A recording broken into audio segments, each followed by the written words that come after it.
Gente, mas para mim é um privilégio grande estar aqui novamente, né?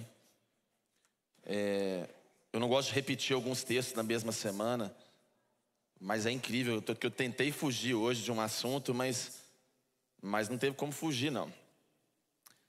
E quem, às vezes, pirulita para aqui, para ali pregando, a gente tem essas coisas, né? De tentar fazer alguma coisa diferente, às vezes. Mas tem semana que Deus, Ele te captura um certo contexto que não tem como você sair fora dele, né? E agradecer mais uma vez a igreja. O pastor fica brincando, negócio de viajar. Eu realmente gosto, né? Mas não pago os boletos, então a gente tem que ficar quieto por aqui mesmo, entendeu? Tem os meninos, tem a Simone. Simone até que ela tá falando para eu viajar mais, entendeu? E é um desafio muito grande você gerenciar a vida, né? Mas é assim que Deus faz, né? Deus vai fazendo na vida da gente comum, né? No nosso ordinário, nas coisas simples do nosso dia a dia. E o bacana é isso, é que quando você vai pregar, se você também tem um trabalho, tem uma vida fora, você não precisa ficar pregando só teorias, né? A gente vê algumas coisas, a gente vive algumas coisas. E esses dias estava pensando muito, até por causa desse texto, o quanto Deus tem sido bondoso, né, com a minha vida, de trazer cumprimento de promessas de tantos anos atrás. E essa semana foi uma semana daquelas assim que em muitos dias, em alguns momentos, eu fui tomado por uma sensação de gratidão muito grande, né? E isso é muito bom, quando a gente vê em alguns momentos da vida da gente algumas coisas acontecendo. Então, meu desafio aqui hoje é fazer vocês orarem, né? Mas a gente realmente acreditar um pouco que Deus, Ele cumpre realmente as promessas dele. A gente tem duas formas de ver Deus, né? Uma forma deísta, uma forma teísta. Atrapalhar o que Deus tem para fazer na vida da gente. O pastor falou aqui, há momentos onde a nossa infidelidade, os nossos erros, né? Eles podem colocar tudo a perder, mas é incrível como que Deus não desiste da gente, né? Como que a bondade de Deus, ela segue nos alcançando. Como que Deus realmente, Ele vai ali renovando as alianças, Ele vai renovando ali os propósitos dEle, a despeito da nossa imperfeição tão grande. E isso eu acho realmente espetacular. Depois até, Igor, pode projetar lá aquela foto, que eu vou falar um pouco sobre isso. Mas abre sua Bíblia em Gênesis 12. Estava a quarta lá na oitava, eu estava com esse texto. Hoje eu vou usar mais ou menos o mesmo texto, mas são coisas... Vamos orar e vamos ler. Gênesis 12. Chamado de Deus para Abraão. Então o Senhor disse a Abraão: sai da tua terra, do meio dos seus parentes, da casa de seu pai, e vá para a terra que eu lhe mostrarei. Farei de ti um grande povo e o abençoarei.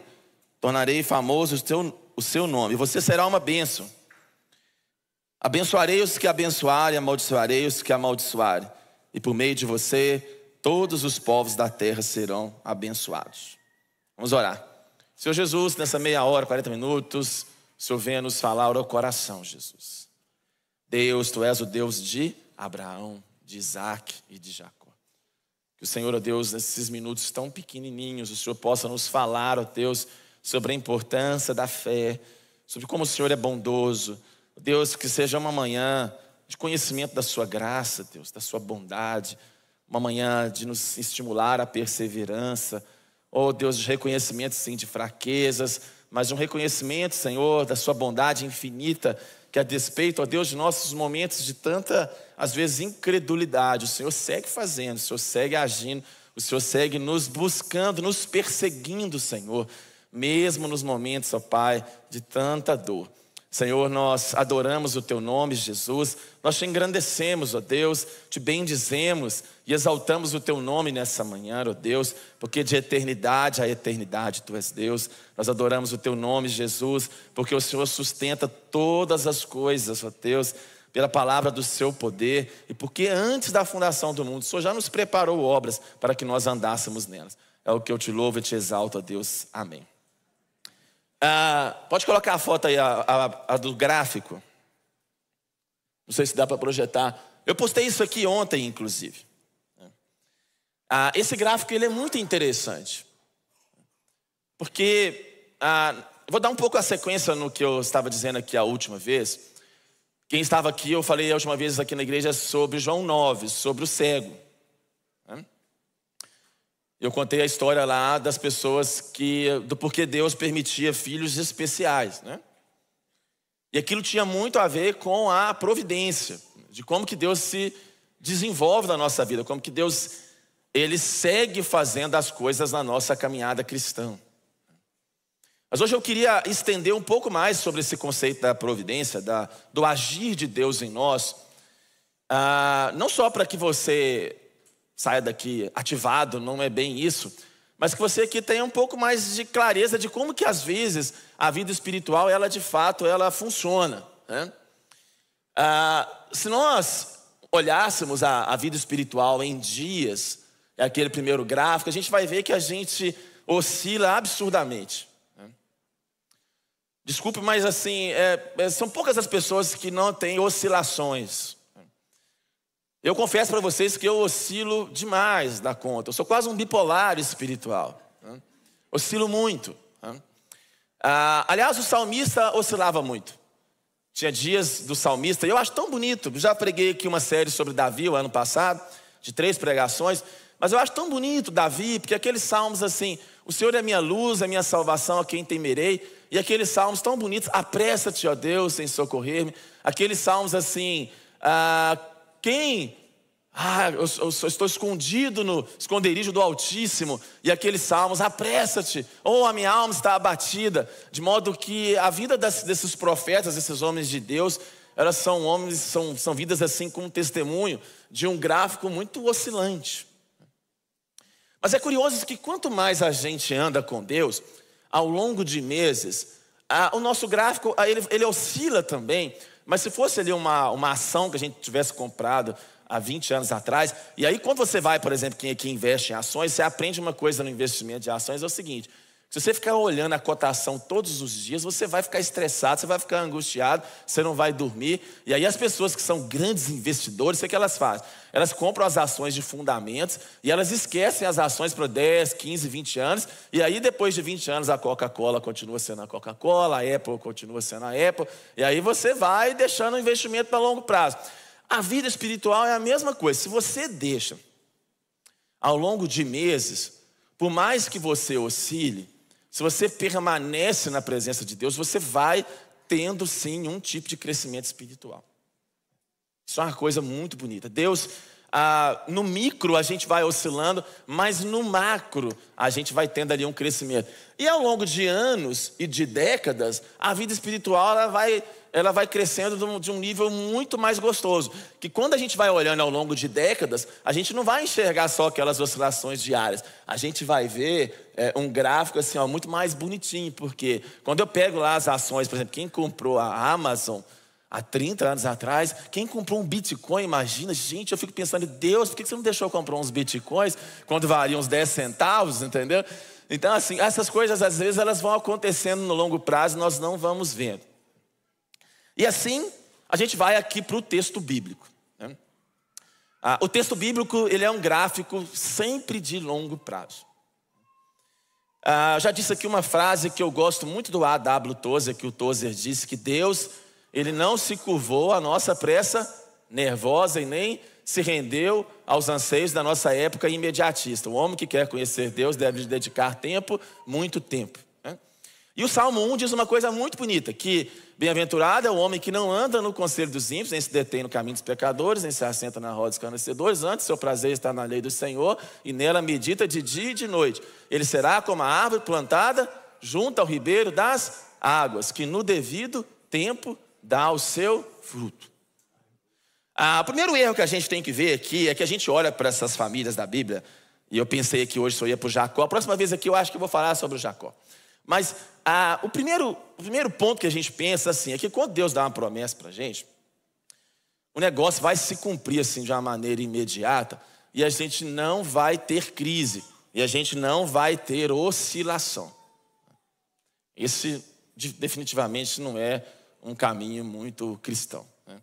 Eu, nesses anos todos, eu acho bacana que você vai atendendo o consultório, você vai atendendo muito pastor, você vai vendo muita gente, vai tomando café com muitas pessoas e tudo. E o mais legal é que conversando com essas pessoas que Deus assim vai usando, pessoas que você admira, que quando você senta para tomar um café e você fala a verdade fora do púlpito ali, porque às vezes no púlpito a gente tem que dar uma turbinada nas pessoas. Se a gente ficar contando as tragédias da vida da gente, você sai daqui tudo angustiado. Mas as pessoas, às vezes, quando a gente vai tomar um cafezinho, elas viram e falam pra gente assim: cara, eu já perdi a conta das crises e dos momentos onde eu coloquei tudo a perder, e mesmo assim Deus fez alguma coisa. A vida de Abraão, por exemplo, é uma vida assim. O Abraão, todo mundo sabe a história do Abraão. Abraão é visto como pai da fé. Abraão, um cara espetacular. Abraão foi um sujeito assim, que todo mundo admira. Nós pregamos tanto sobre Abraão. E a Bíblia diz que a história de Deus com Abraão, ela começou num dia do nada. E aí nós não sabemos por quê. O que Deus fez? Aí são os mistérios, são a graça, é o milagre de Deus, é a luz de Deus que ilumina a vida de uma pessoa. Nós não sabemos. Às vezes Deus vai lá por um critério que nós não temos nenhum tipo de conhecimento. Aliás, isso para mim cada vez mais é um mistério absurdo de como que Deus simplesmente aparece para algumas pessoas. Tinha milhões de homens na terra talvez, e Deus vai lá e apareceu para Abraão. E ele falou assim: Abraão, sai da tua terra, do meio de seus parentes, da casa do seu pai, e vai para a terra que eu lhe mostrarei. Farei de você um grande povo. Gente, hoje seria muito mais fácil para a gente fazer alguma coisa como Abraão, que a gente já conhece quem é o Deus de Abraão, o Deus de Isaac, o Deus de Jacó. Agora, já imaginou para esse homem que estava no meio do mato? Ele não tinha Bíblia, ele não tinha Torá. De repente, um Deus aparece para a vida dele e diz para ele fazer uma coisa, e a partir daquela revelação daquele Deus, ele crê. E aquilo começa a ser uma transformação absoluta na vida dele, que começa depois a impregnar e vai ser uma aliança que vai durar perpétua, vai abençoar um povo por gerações e gerações.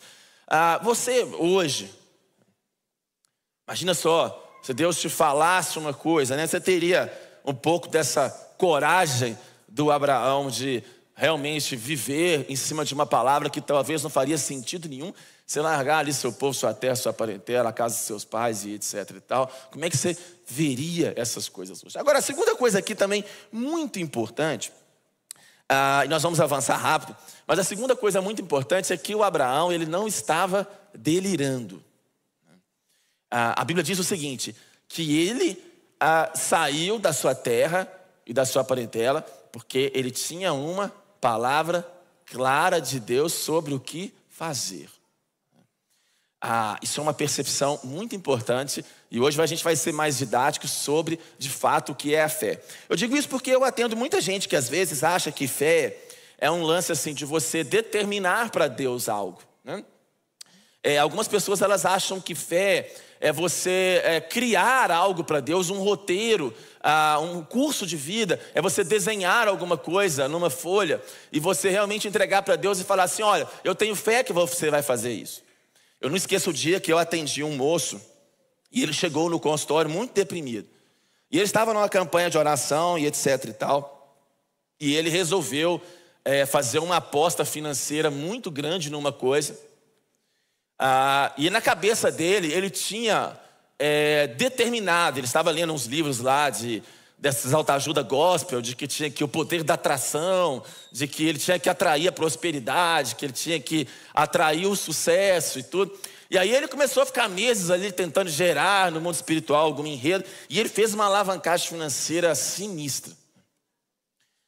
E a alavancagem financeira deu totalmente errado, e ele estava extremamente endividado. E aí ele realmente, com essa questão da dívida, ele ficou muito deprimido. E aí ele foi ali parar no consultório. Por quê? Porque não foi como o Abraão, né, onde Deus realmente chega e desenha o curso de vida da gente. É ao contrário da gente que às vezes tenta impor algum curso de vida para Deus. Se esse é a sua visão de fé, pelo menos não é a minha, eu creio que Deus não faz assim. Deus vai de fato nos revelando porções em partes do que Ele vai fazer, né? Deus vai ali nos dando uma pequena luz do que Ele vai acontecer, do que Ele vai moldar no nosso coração. De modo que a fé é algo que vem muito mais de Deus para nós do que nós para Deus, né? Nós nos amamos porque Ele nos amou primeiro, né? Nós andamos em boas obras, não que nós determinamos para Deus, mas que Deus escolheu antes da fundação do mundo para que nós andássemos nelas. De modo que a melhor oração para Deus não é: Deus, seja feita a minha vontade. De modo que a melhor oração para Deus é: seja feita a sua vontade. Venha a mim o teu rei, venha a nós o teu reino, seja feita então essa vontade. Deus, eu quero viver esse curso, esse programa que o Senhor tem para mim, e não o programa que eu estou querendo desenhar para o Senhor. Boa parte das frustrações, boa parte das angústias, boa parte das decepções que as pessoas que eu vejo tentando caminhar com Deus, elas têm, é porque elas são muito atrevidas, não no sentido da fé que brota, mas muito atrevidas de tentar determinar para Deus, colocar pontos para Deus, colocar um sistema muito fechado para Deus, e Deus olha lá de cima e talvez pense assim: olha, não foi nada disso que eu planejei. Esse é um ponto importante. O segundo é que Deus realmente Ele alcança as pessoas. Pode passar a segunda foto aí. Vou contar uma história para vocês aqui, muito interessante. Primeiro vou contar a minha história. Eu gostava muito lá de ficar lendo livros, né? De estudar ali com meus 15, 16 anos. Meus pais já eram cristãos. E mãe, uma pessoa assim de muita oração. Uma pessoa assim que até antes ali de ser cristã protestante, já era uma pessoa de oração como uma cristã católica. Então mãe era uma pessoa assim de uma oração muito forte assim para que a gente convertesse. E aí a minha mãe várias vezes, eu achava engraçado que ela pegava pessoas e ela, sabe aquele povo pentecostal dos mantos assim, que você olha lá de 10 quilômetros você já via, e aí vinha aqueles carinha de terno, aquelas irmãs do coque, e aí quando eu via aqueles seres eu já pensava: lá vem o crente para me atormentar, entendeu? E várias vezes assim acontecia essas coisas, né? Eu lembro que um dia, eu ali muito cético, às vezes eu ficava meio flertando com aquela coisa, eu falava: pode ser de Deus, meu pai e minha mãe tinham mudado. Aí eu vou contar, um dia eu conto para vocês essa história. Mas um dia foi um cara lá na minha casa, e eu achei muito estranho que esse maluco, quando ele chegou lá para orar, ele falou assim: Deus, se o Senhor tem alguma coisa aqui para fazer e tal, quero um sinal assim, assim, assim. Que aí era o quê? Não era ele que estava impondo para Deus, era o sinal. O Espírito Santo estava guiando aquele momento ali. E de repente as luzes da casa começaram a piscar. E aí eu olhei para aquele negócio e falei assim: gente, eu posso até não acreditar, mas a mandinga desses caras é violenta, entendeu? Eu respeito o que esses caras estão fazendo aqui. Não é tão delirante não. De fato, tem algumas pessoas que escutam Deus. E aí, ano passado, eu estava lendo a história desse cara aqui. A história desse cara é muito bonita. Esse é o Sadhu Sundar Singh. Sadhu Sundar Singh. E eu quero fazer aqui, toda a pregação que eu tiver, eu quero contar uma história aqui, porque eu acho que a gente tem que voltar a ler as histórias, né?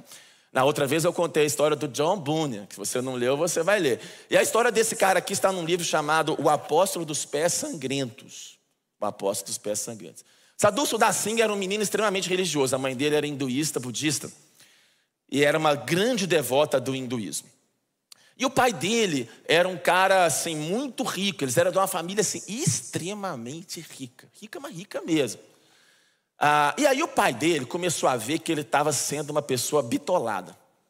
Então o pai dele pensou o seguinte, assim: esse menino está ficando bitolado aqui na religião, apesar de eu ser religioso. E aí, para o azar dos pais e para a providência de Deus, aconteceu um negócio muito bacana, que foi montar uma escola cristã lá nessa região da Índia, onde o Sadhu Sundar Singh morava.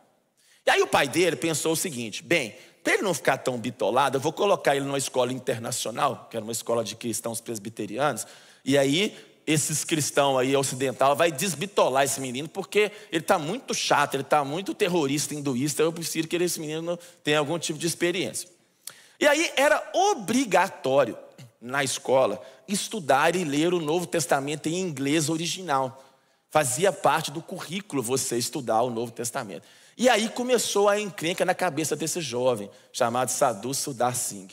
porque ele começou a ler o Testamento e aquilo começou a mexer demais com ele, de pensar na possibilidade de existir um outro Deus, de pensar na possibilidade de existir algum outro tipo de sobrenatural, de pensar na possibilidade de Deus fazer alguma coisa, de pensar na possibilidade assim, de alguma coisa estar acontecendo, e aquilo foi deixando ele louco, até que chegou um dia que ele tomou tanta raiva de cristão, que quando passava um missionário na rua, ele ia lá, xingava o missionário, batia no missionário, e um dia ele pegou um Novo Testamento e tacou fogo no Novo Testamento. Foram passados alguns anos e a angústia dele só aumentava, e aí ele viu que não tinha uma solução. Ele já não se apoiava tanto no hinduísmo, no budismo. Ele achava o cristianismo uma ideia muito louca. Esse negócio de Deus aparecer para uma pessoa, esse negócio de Deus ter um propósito, ele achava que isso era uma coisa meio maluca. E aí ele fala que um dia o trem passava às 5 horas da manhã na linha férrea que tinha perto da casa dele. Aí eu vou ler aqui, ó. E aí ele fez a seguinte coisa. Ele disse assim: eu vou me matar nessa linha do trem. Às 3 da manhã do dia seguinte, 18 de dezembro de 1904, Sadhu Sudar Singh levantou-se e tomou-se um banho frio, conforme o costume hindu. Então ele suplicou repetitivamente a Deus que se revelasse a ele, antes que o comboio expresso das 5 da manhã passasse por cima dele. Então subitamente um clarão de luz muito intensa brilhou no seu pequeno quarto, o que o levou a olhar em redor para ver se a casa não estaria ardendo. Depois surgiu uma nuvem luminosa e nela ele viu, irradiando amor, a face de um homem. Em perfeito hindustani, a língua nativa de Sadhu Sudar Singh, o homem lhe disse, olha para você ver, gente, Jesus disse para ele na língua dele: por que você me persegues? Lembra de que te dei a minha vida por ti na cruz. E por essa altura Sadhu Sudar Singh escreveu na sua biografia: enquanto eu orava e continuava olhando aquela luz que aparecia no meu quarto, vi o vulto do Senhor Jesus. Era uma aparição gloriosa, plena de amor. Se fosse alguma encarnação hindu, eu teria prostrado diante dela. Senti que essa visão não poderia ser de fato da minha imaginação. Veio à minha mente uma ideia: Jesus Cristo não está morto, mas vive, e Ele é mesmo. Caí aos seus pés e senti essa paz maravilhosa, que não havia encontrado em lugar nenhum. Essa era a paz que eu buscava, aquilo que era o próprio céu. Quando eu me levantei, eu tinha desaparecido, mas a paz e a alegria permaneciam comigo para sempre. Era o dia 18 de dezembro de 1904. E a história é tão bonita que depois ele ficou um crentão. E o pai dele achou que ele era bitolado crente. O pai dele pensou assim, ele saiu de um bitolado de uma religião e foi para outra. E um dia ele chegou em casa com um irmão dele, com um amigo dele que tinha se convertido, tinha uma comida, e a comida estava envenenada, e o amigo morreu. E aí ele foi para um seminário teológico. E depois vocês vão ler essa história em casa. Sadhu Sudar Singh se tornou um dos maiores missionários cristãos da história. Ele evangelizou a Índia, ele evangelizou o Afeganistão. E a Bíblia diz que, na biografia dele diz que ele foi conhecido como o apóstolo dos pés sangrentos, porque ele andava tanto, mas tanto, que ele sangrava os pés. E ele chegava num lugar, o apelido dele era o homem que se parecia como Jesus. O homem que se parecia como Jesus. Abriu mão de grana, de poder, de tudo. Depois o pai dele teve uma conversão. Aí é uma história muito longa. E o mais bonito é que ele viveu tanta coisa. A biografia é chocante. Você olha a biografia e fala, não é possível. E aí a Bíblia diz que aos 33 anos, a biografia dele diz aos 33 anos de idade, que ele saiu para uma obra missionária. E ele várias vezes ele dormia em cavernas, acordou com um pantera. Vocês têm que ler. E aí no meio de uma tempestade ele nunca mais foi visto. Provavelmente ele morreu e ele falava que ele queria morrer com a idade de Jesus. E esses são os mistérios da vida que a gente não tem. E aí Deus apareceu para Abraão. E aí Deus apareceu para mim lá também em 98. Em 98 eu estava lá estudando. E aí eu morava em Belo Horizonte, na República, escrivaninha. Aí estava lá na escrivaninha, escrevendo lá, física, química, biologia, fazendo vestibular. O FMG chegando, eu tinha que estudar. De repente... E eu estava já ali flertando com o evangelho de alguma maneira. De repente me deu uma vontade muito grande de ir à igreja. Deu uma vontade muito grande de ir à igreja. E tinha uma igreja perto da minha casa. Era uma quinta-feira chuvosa de agosto de 1998. Lembro que cheguei ao culto. O culto já estava rolando. Quando o culto estava rolando, era um pastor evangelista. Evangelista estava pregando. Uma pessoa muito conhecida de vocês, o João Leite. Já ouviu falar no João Leite? Aquele João Leite da política. Meu João Leite estava pregando a palavra. E a reunião de quinta-feira tinha pouquíssimas pessoas. Mas eu sentado ali, houve ali um convite a receber Jesus. E foi uma coisa incrível, porque essa doce paz, eu não estou dizendo que toda a conversão é assim, mas fui tomado realmente por um preenchimento de vida, de propósito, de um senso. Aquele dia realmente foi o meu dia como o de Abraão. Foi aquele dia que Deus apareceu para mim. E ele disse assim: olha, tenho um amor avassalador para te dar, para você conhecer. E aquele dia foi o dia que eu entreguei a minha vida a Jesus. Entreguei a minha vida a Jesus. E foi um tempo muito gostoso, porque eu liguei para os meus pais, que eram terrivelmente evangélicos. E disse: pai, mãe, eu entreguei a minha vida a Jesus, o que eu faço? E eles disseram: nada, você segue estudando, eu vou mandar uma Bíblia para você e você segue lendo. E eu falei: eles são totalmente psicóticos. Enquanto eu estava orar para eu converter, na hora que eu ligo para dar uma alta notícia, a notícia do ano, eles dizem para mim: foca nos seus estudos. E tu, mas por quê? Porque sabiam de antemão, pela fé, o que Deus estava fazendo. Não se apavoraram, não ficaram com neurose. Nossa, agora nós não podemos perder essa oportunidade. Temos que arrumar um pastor para acompanhar o Ismael.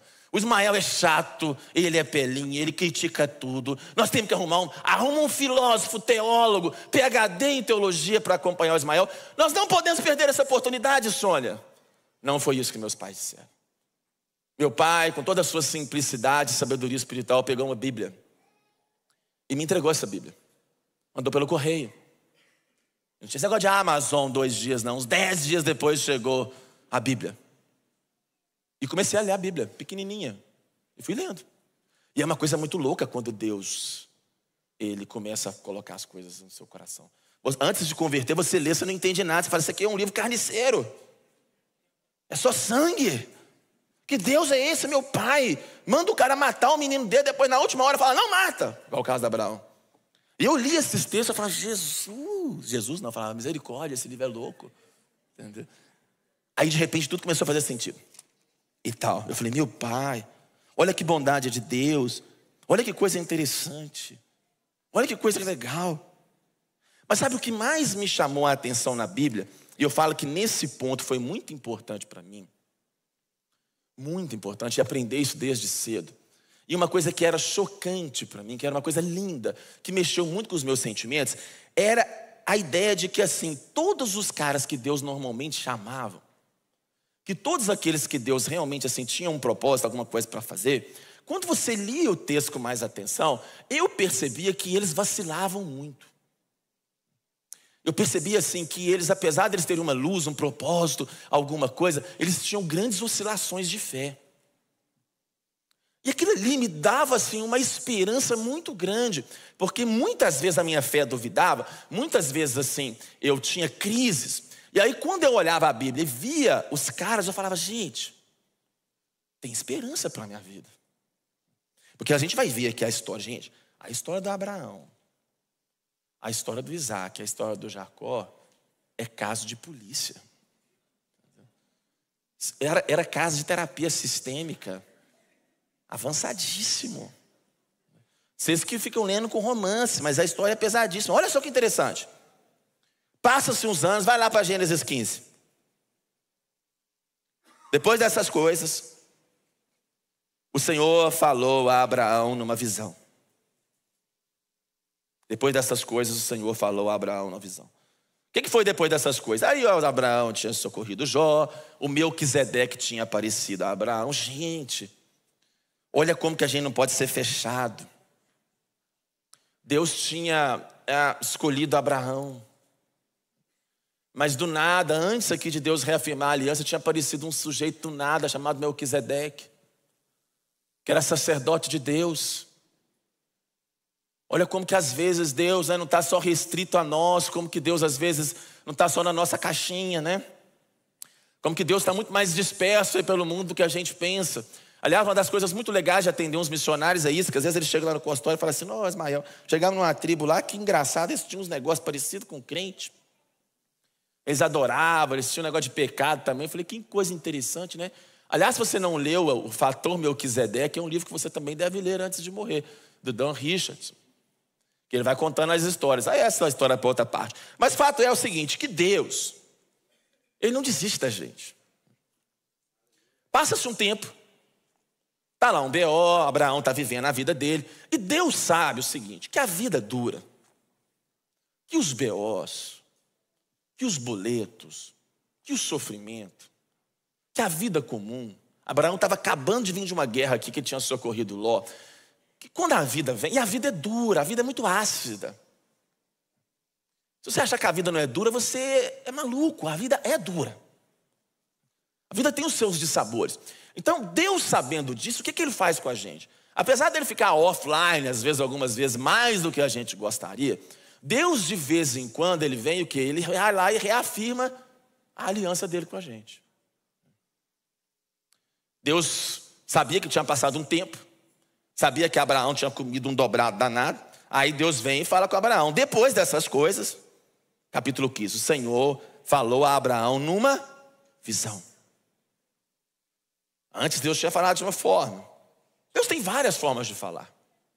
Aliás, o nosso grande problema como crente é esse, que às vezes Deus falou com a gente, às vezes no passado no meio de um anjo, às vezes Deus falou com a gente no passado no meio de um conselho, às vezes Deus falou com a gente no meio de uma visão. A gente quer repetindo, mas é muito doido que com Abraão, Deus tinha hora falava com visão, tinha hora que era anjo, tinha hora... Deus não repete, nem precisa repetir forma. Mas Ele sempre vai correr atrás da gente quando a gente achar, quando Ele vê que a gente está assim desmoronando. Aí Ele apareceu para Abraão e falou: Abraão, não tenha medo. Eu sou o seu escudo. Grande será a sua recompensa. Olha que coisa bonita, gente. Imagina você acordar de manhã, e aí você é tomado por uma revelação espiritual. Aí você está orando e Deus te vem numa visão e fala com você assim: aqui, não tenha medo. Eu sou o seu escudo, Joana, Pedro, Maria. Eu sou o seu escudo, Simone. Grande será a sua recompensa.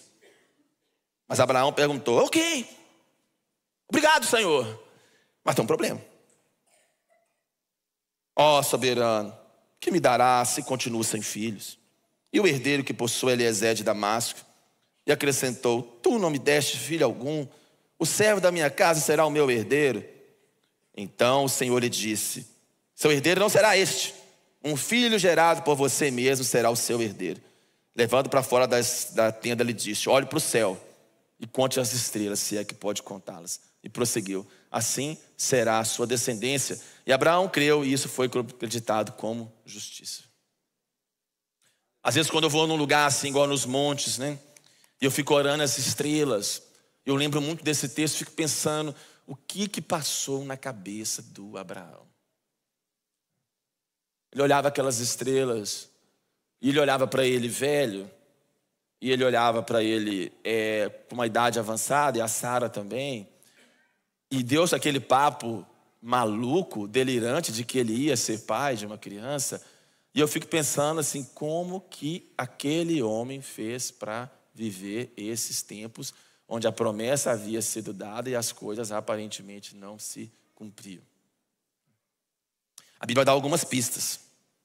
No capítulo 16, por exemplo, vamos lá no capítulo 16. Olha o capítulo 16.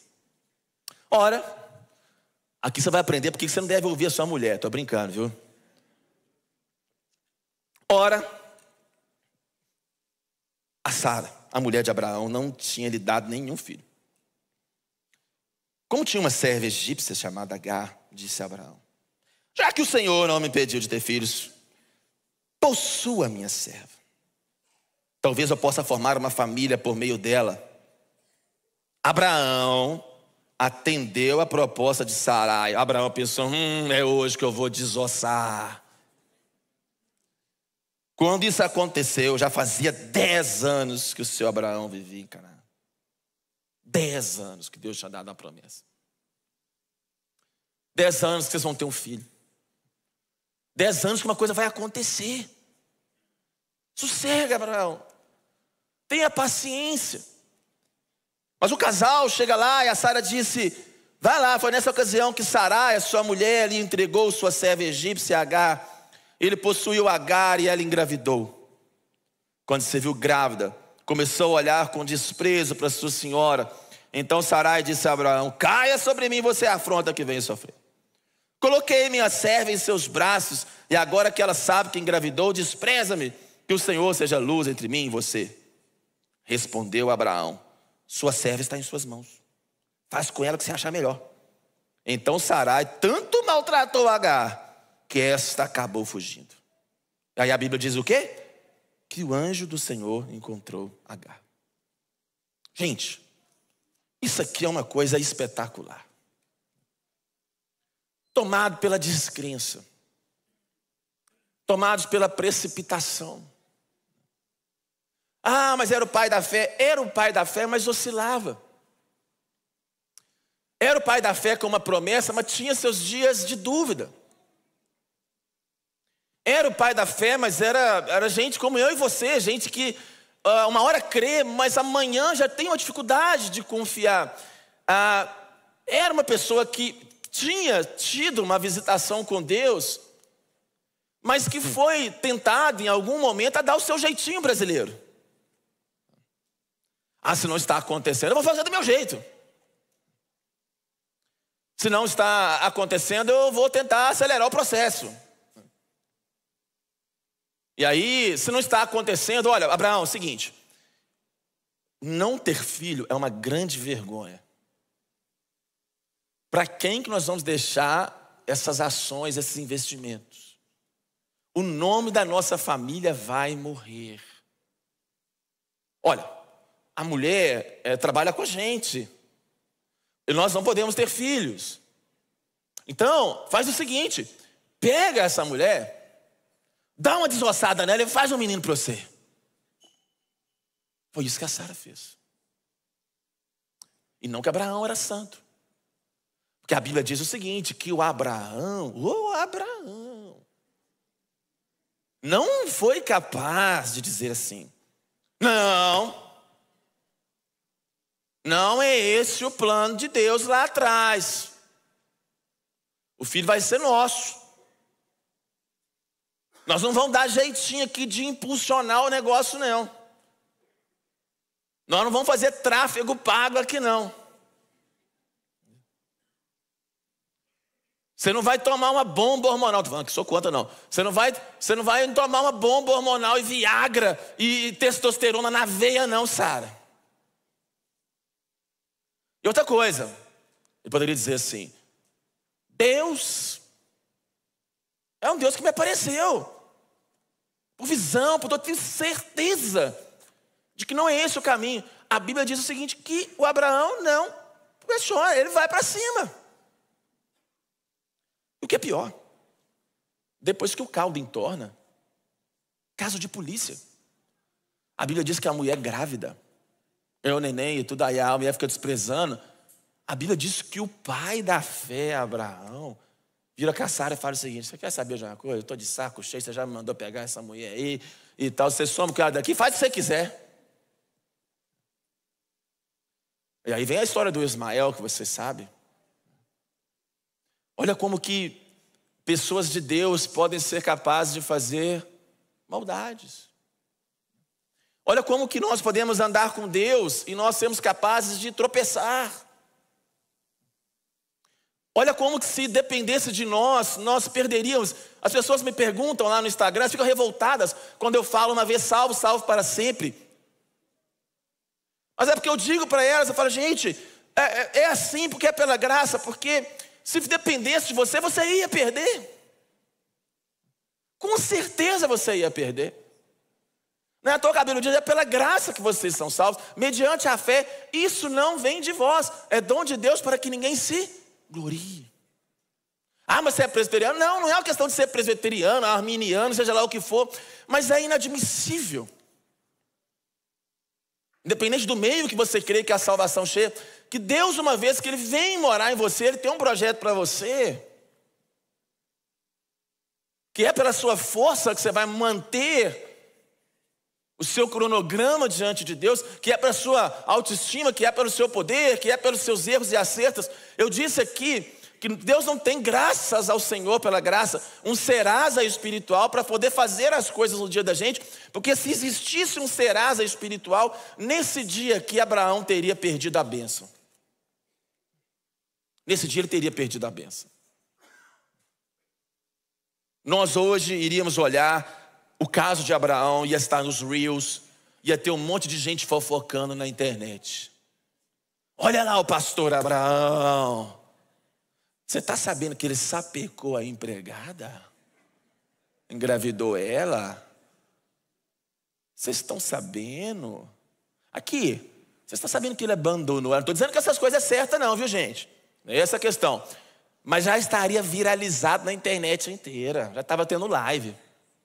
Já estava tendo print da conversa de Abraão. Aliás, uma câmera escondida. Já estava vendo o Agar e Ismael no deserto, chorando lá na frente. E os crentes já estariam arregamentando Abraão. Ah, velho safado e sem vergonha. Não vem falar que é a Sara não, porque se dois quiser, não faz.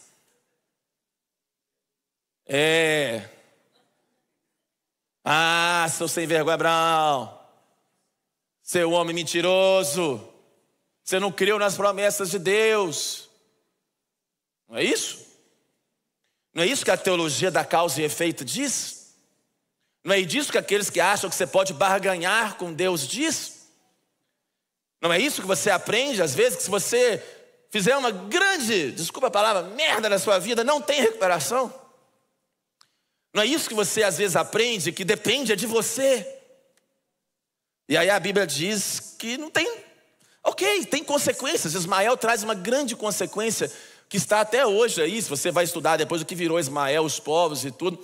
A Bíblia diz até que Deus abençoou Agar, abençoou Ismael, a despeito de não ser o projeto principal de Deus. Deus não deixou faltar nada para Agar. Aliás, há uma coisa interessante nesse texto.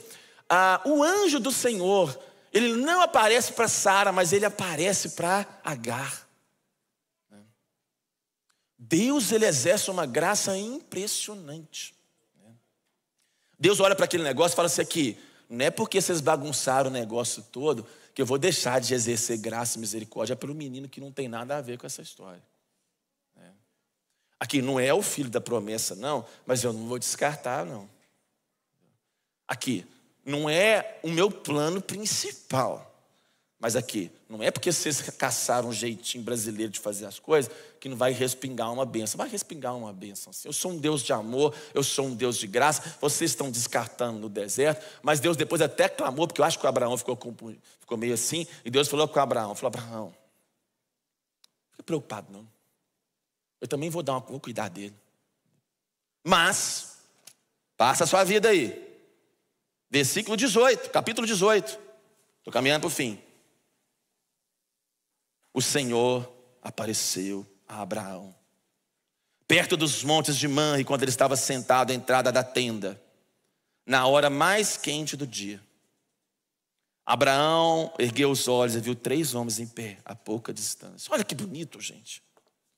Mais uma vez o tempo passa. Mais uma vez Deus perseguindo Abraão com a promessa.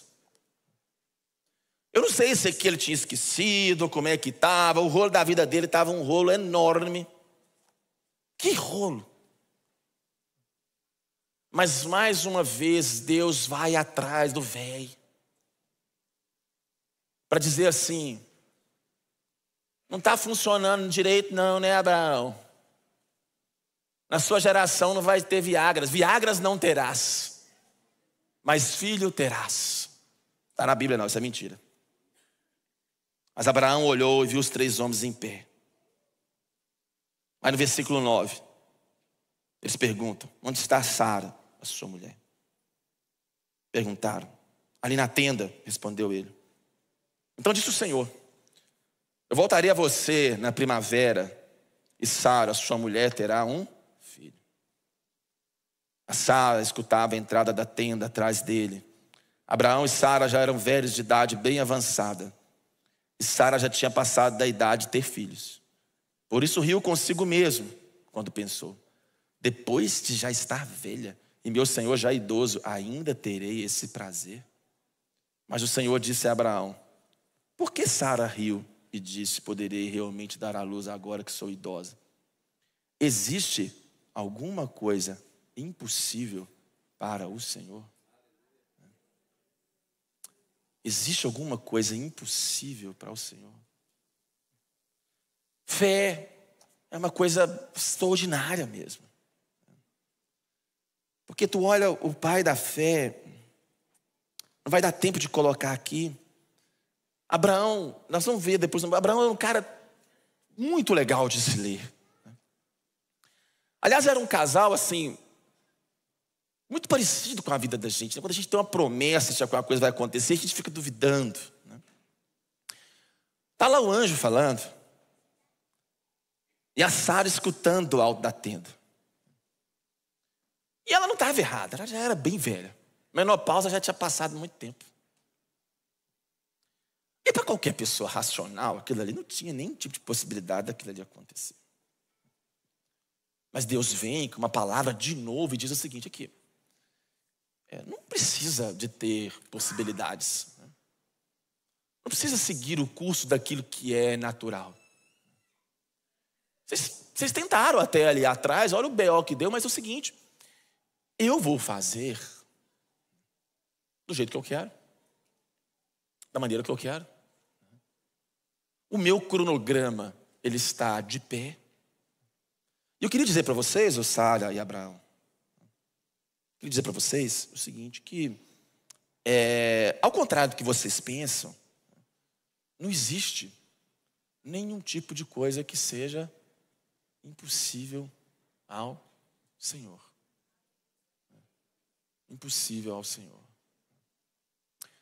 Lá em 98, quando eu converti, eu achei muito engraçado que Deus, Ele me disse claramente uma coisa em 1998, que eu achei muito engraçada, porque Deus, em 98, Ele tinha me falado com todas as letras de que eu não iria ficar só na medicina como um projeto de vida. Acho que alguma coisa paralela Ele ia fazer que envolvia o reino, o ministério, etc. e tal. Eu não esqueço o dia de uma reunião de oração onde a irmãzinha do manto, ela virou para mim e falou assim: tu vai ser médico até. Deus já me mostrou, você não preocupa com essas coisas. Um dia acho que eu já contei isso aqui. Mas ela falou uma coisa bonita comigo, ela falou assim: daqui a uns anos, você vai voltar na minha casa. Eu não sei quantos anos serão, mas você vai voltar na minha casa, porque é o seguinte: eu vi você compartilhando o evangelho do Senhor em lugares aonde você nunca poderia imaginar pisar.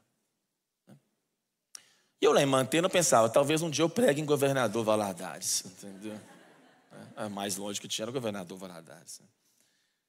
E tinha as conferências de jovens, e a gente era tão bonito, porque as conferências, igual o Miguel está fazendo, a gente amarrava o colchão e era assim, era uma estrutura muito precária, né? Os meninos dormiam no campo de futebol, no colchão, no relento, e as meninas dormiam dentro da casa. E várias vezes ali a gente tinha as ministrações, tinha uns quebrantamentos, e vinha uns mover espiritual. E eu recebia assim umas coisas muito loucas, que vinham uns flashes de futuro, e vinham uns desenhos assim de cena do crime na vida, de coisas que eu ia viver, que eu ficava pensando assim: eu estou talvez perturbado, precisando tomar remédio com um psiquiatra e não estou sabendo. E fiz muitas coisas para estragar isso. Aliás, faculdade eu tive várias crises de fé. Várias crises de fé. Você vai estudando, você vai lendo e tudo. Aliás, tive fases até que nem congreguei direito. Teve fases de eu passar meses sem ir à igreja. Aliás, em alguns momentos até, entrei em umas cavernas até bem perigosas. Mas era muito interessante que no meio dessas cavernas, um dia eu não esqueço que eu estava abastecendo o carro do posto de gasolina. Num momento da minha vida, estava numa caverna dessa, bem perigosa. E o frentista virou para mim e olhou e falou assim: aqui, isso. Eu falei: não é possível, eu não posso nem abastecer o tanque de combustível em paz. Era uma fase da minha vida onde eu estava muito angustiado, querendo ir para o seminário no meio do curso de medicina. E aí eu fiquei com raiva de Deus, falei: eu não quero saber de mais nada não. E aí era uma coisa esquisita, que onde eu ia, o negócio ficava me arrastando, eu lia a Bíblia me arrastando. Eu falei: não vou ler mais a Bíblia não, porque a Bíblia fica mexendo comigo. Eu parei até de ler a Bíblia. Parei de ler a Bíblia. Fiquei com raiva de Deus mesmo. E aí terminamos hoje. Hoje era para falar 2 horas mesmo. Mas não vai dar tempo. Capítulo 21. Você tenta estragar. Você não tem fé. É interessante que se fala assim: ai, mas o Abraão foi o pai da fé. Gente, presta atenção numa coisa aqui, gente. A Bíblia diz que antes do Isaac nascer, o Abraão vai fazer uma viagem de férias. E a Sara era bonita, aquelas coroas arrumadas, cheias de botox, sabe? Aí, aquelas mulheres maquiadas, assim, que elas não são bonitas, mas muito procedimento. Cadê a série? Eu tô brincando. Entendeu? Mas assim, quando ele chegou lá, tinha um velho lá chamado Abimeleque, que ele virou e falou assim: eu quero pegar essa mulher para desossar. Aí a Bíblia diz o seguinte, que o Abraão falou assim: se eu falar que ela não é minha mulher, eles vão me matar. Ele virou e falou assim: pode sapecar, meu filho, é sua. Aí a Bíblia diz, olha que loucura. A Bíblia diz que o ímpio teve uma visão. Deus mostrou para um ímpio. Olha para você ver, gente. Às vezes você não tem fé. Às vezes você faz tudo para estragar. Às vezes você não crê. A sua fé oscila. Você entra nos buracos. Você tenta dar o seu jeitinho brasileiro e tudo. Deus o tempo inteiro não desiste da gente. Mesmo que seja necessário, às vezes, até usar o ímpio para te proteger. Aparece pro cara, o cara fala: você tá doido, Abraão? Essa é sua mulher. Aí Abraão fala: você me desculpa. É mesmo. E aí a Bíblia diz uma coisa mais louca: que o Abimeleque não tinha filhos. Olha que loucura, gente. Aí a Bíblia diz que o Abraão ora pelo Abimeleque, e as mulheres da casa de Abimeleque começam tudo a ficar barriguda. Olha que coisa louca.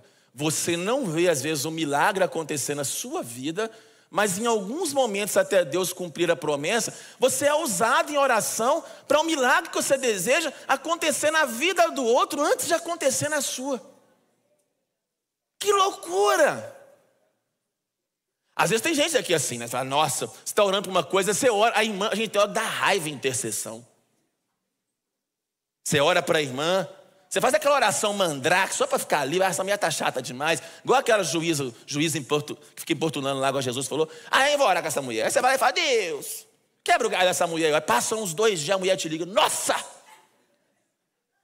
aquela oração foi poderosa. Aí você por dentro fica essa rir igual a Sara: nossa, nem eu estava acreditando, eu orei para ficar livre. Aí você chega para Deus e fala: Senhor, miserável,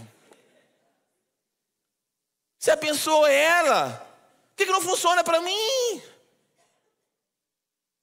Eu fico pensando no Abraão. Orei, não, que a Bíblia diz, a seguir, versículo 17 do capítulo 20. Abraão orou a Deus e Deus curou Abimeleque, sua mulher e suas servas, de forma que puderam novamente ter filhos, porque o Senhor havia tornado estéreis as mulheres de Abimeleque por causa de Sara, mulher de Abraão. Deus vai lá e faz uma cura de uma esterilidade por meio de um casal que era estéril. Que loucura. E aí eu termino hoje. O Senhor foi bondoso com Sara, como lhe disseram. Por que Deus foi bondoso com Sara, como lhe disseram? Porque Deus não é como a gente. Deus não fica guardando mágoa. Deus não é ressentido. Olha a mulher que riu, eu vou dar um raio laser e vou matar ela. Essa Sara não merece não, porque ela duvidou. Não vou dar nada para essa Sara não, porque essa Sara é uma mala sem alça. Em vez dela acreditar, mandou ele sapecar a empregada. Não, eu não vou fazer isso não. Não, é graça. É bondade de Deus. É a soberania de Deus. É Deus perseguindo a gente. É Deus amando. É Deus transpondo os pecados, transpondo as nossas crises. É Deus o tempo inteiro que vem atrás da gente, não é a gente. É a gente fazendo tudo para estragar e Deus falando assim: vocês fizeram tudo para estragar, mas o que eu prometi eu faço. Eu tenho que fazer. Porque se vocês são infiéis, eu permaneço fiel.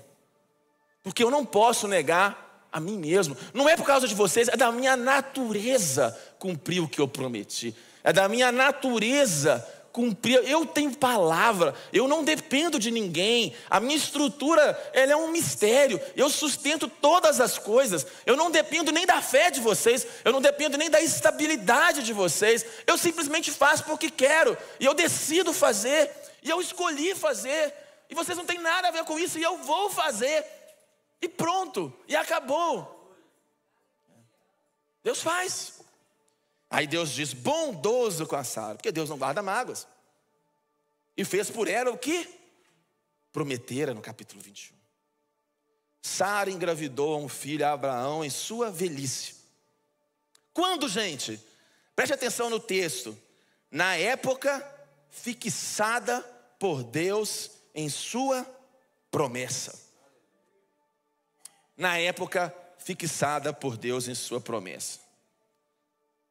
Deus faz na época que é fixada em sua promessa. Há um tempo atrás eu fui pregar num lugar e tinha uma pessoa pregando que eu era muito fã. E eu tinha muita vontade de conhecer aquela pessoa, porque eu escutava as pregações e tudo. Aí eu corria ouvindo aquelas pregações e tudo. E um dia eu ficava pensando assim: um dia eu quero conhecer esse cara. Eu conhecer essa pessoa. Só que impossível assim, né? O cara só ia em lugares muito bacanas assim para pregar e tudo. Eu falei: pode ser que um dia eu possa me inscrever numa conferência e na hora que acabar eu saio correndo e tiro uma foto com ele. Aí um dia um pastor me chamou para pregar num lugar. E eu não sabia muito da programação e etc e tal. Você prega em tal dia, em tal lugar? Eu falei: vou sim, amém. Gostei do negócio, tá, vamos embora. Depois chega o post lá, quem que está na conferência? O cara. Aí naquele dia, aí eu cheguei, naquela época peguei, fui para a tal da conferência, cheguei lá com um problema e uma solução. Um problema porque o cara ia pregar antes de mim e eu fiquei cagando de medo, eu falei: o que eu vou pregar depois desse cara subir ali e pregar aquilo ali? Né? Porque é uns caras cabulosos, né? E a segunda coisa é que eu fiquei assim muito admirado, porque eu lembrei da palavra da irmãzinha lá quando eu tinha os 17 anos. Quando eu subi no altar, né? E a irmãzinha falou uma coisa comigo muito legal. Ela falou assim: só que o seguinte, sempre tem um som o seguinte, né? Essas irmãs do manto é complicado. Eu desse contar só o lado bom. Ela falou assim: só que tem o seguinte, quando acontecer, você nunca olha para trás e acha que você fez isso. Você vai lembrar de mim para sempre. Quando começar a acontecer, você vai lembrar, pensar o seguinte: foi o Senhor quem fez isso. Preste atenção na sua vida.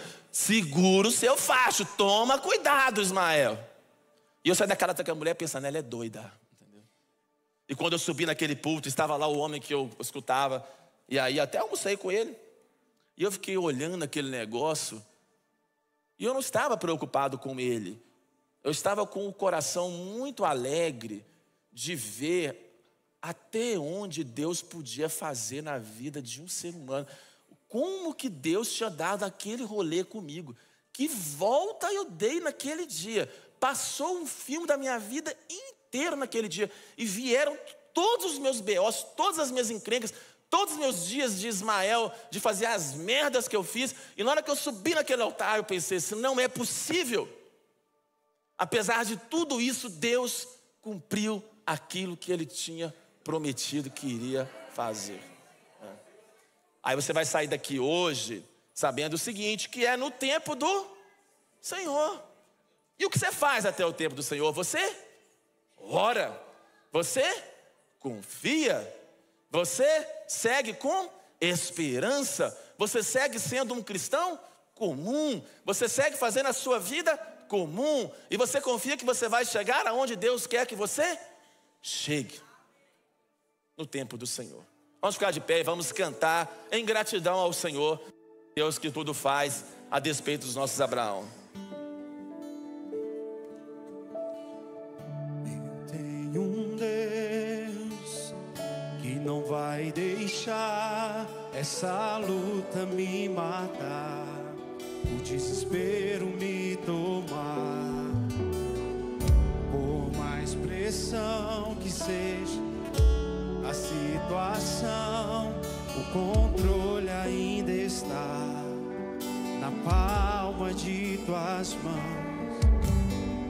O choro dura uma noite, mas a alegria ela vem pela manhã. Eu creio, eu creio. O choro dura uma noite, mas a alegria ela vem pela manhã. Eu creio, eu creio. Ainda que a figueira não floresça e não haja fruto na vide e o produto da oliveira pinta, todavia me alegrarei, todavia me alegrarei, todavia me alegrarei.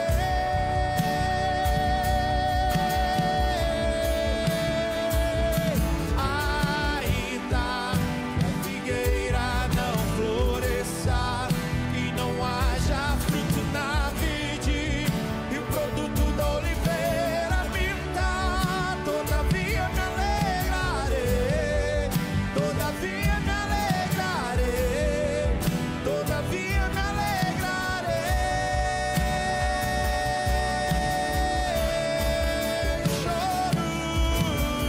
O choro dura uma noite, mas a alegria ela vem pela manhã. Eu creio.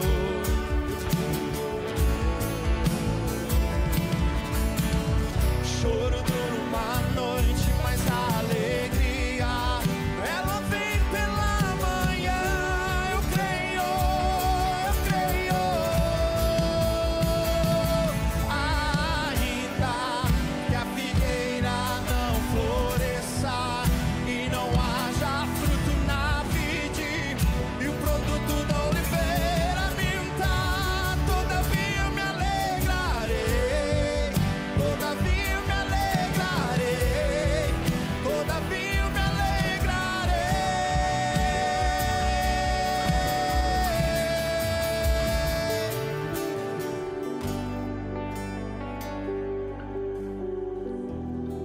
Saindo ou permanecendo aqui no culto, né? Mas eu queria que você levasse essa palavra no coração para a sua semana. Que o Senhor disse: por acaso existe alguma coisa impossível para o Senhor? Que essa palavra ela possa ciclar no seu coração ao longo dessa semana, né? Você entrou aqui sem fé, sem esperança, desesperado, talvez como o Sudacing tentando morrer, né? Eu queria te dizer hoje de manhã que não existe nada impossível para o Senhor, nada. O que seria impossível para aquele que criou todas as coisas, para aquele que governa o universo, que é o Senhor dos exércitos, que é o Deus Todo-Poderoso? O que seria impossível para o Senhor? O que seria impossível? Não tem nada que seria impossível para o Senhor. Nada. Você possa olhar para frente e pensar: nada é impossível para você. Vamos orar, que nessa oração você coloque o seu impossível. Senhor, nessa manhã nós colocamos, antes de ir embora, como um ato, ó Deus, de dedicação ao Senhor, nosso coração, as nossas vidas, Pai, sabendo que não existe impossível ao Senhor. Deus, nos perdoe pelas nossas crises de falta de fé, nos perdoe, Deus, pelas nossas imperfeições, Senhor. Mas nós sabemos que o Senhor é amoroso, bondoso. O Senhor não guarda ressentimentos, porque o Senhor é fiel, Pai. Senhor, que o Senhor venha visitar o nosso coração, Senhor. Que o impossível venha ser dado, Pai. Jesus, o Senhor disse que o menor no reino, Deus, era maior do que tudo que já tinha sido vivido. Que o Senhor nessa manhã libere palavras de impossíveis. Que o Senhor nessa manhã execute planos impossíveis. Ó Deus, que na vida de algumas pessoas nessa manhã seja o tempo do Senhor, ó Pai. Seja hoje o tempo do Senhor. Deus, em nome de Jesus, que hoje de manhã, Pai, seja na vida de alguns o cumprimento de uma promessa do Senhor. É o que nós oramos, te louvamos, entregamos a nossa semana, nossas famílias, nosso trabalho, as nossas vidas a Ti, porque o Senhor de eternidade a eternidade é Deus. Obrigado, Jesus, por tudo, nós te louvamos, amém. Deus abençoe a vida de vocês em nome de Jesus, amém.